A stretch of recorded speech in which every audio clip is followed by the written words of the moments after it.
ஏதாவது ஒரு பிரச்சனையில மாட்டிக்கிறாங்க. இதனால வாழ்க்கை வெறுமையாகி எதுக்குடா இந்த வாழ்க்கையை வாழறோம் அப்படின்னு இருக்கக்கூடிய உங்களுடைய வாழ்க்கை வந்து தோஷமா சாபமா சார்? எனக்கு என்ன சாபமோ தெரில, நான் பட்ட பிரச்சனைகள் இவ்வளோ யார் விட்ட சாபமோ தெரிலன்னு தான் சொல்லுவாங்க. பார்த்துருக்கீங்களா? ஆமா ஆமா, தோஷங்கள் இல்லை, சாபம் தான். சாபம். ஆமாம் ஆமாம்.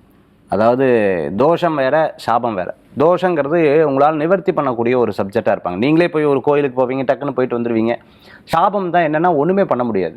நீங்கள் பார்த்துட்டிங்கன்னா கார்த்திகை பெண்கள் வந்து முனிவர்கிட்ட சாபம் வாங்கி நீங்கள் வந்து இதில் போய் சரவண பொய்கையில் போய் இருந்துட்டு இருக்காங்க. நெற்றியிலேருந்து சிவபெருமானுடைய நெற்றியிலேருந்து அந்த பொறி வந்து விழுந்ததுக்கப்புறம் தான் சாப விமோக்ஷனமாகணும் அப்படிங்கிற ஒரு கதையை பார்த்துருக்கோம். எத்தனை வருஷம் இருந்திருக்காங்க? 2.5 லட்சம் வருஷம் இருந்திருக்காங்க. அப்போது அந்த காலகட்டத்துக்காக தே வாண்ட் டு வெயிட்.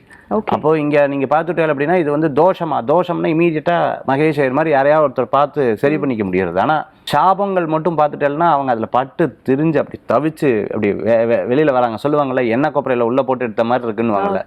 அதெல்லாம் நிறைய பேருக்கு. பிரசன்னத்துல இதுக்கு என்ன தீர்வு இருக்கு? பிரசன்னம் பார்க்கும்போது நிறைய பேருக்கு இதுல பெரிய தீர்வுகள்லாம் கிடைச்சிருக்கு.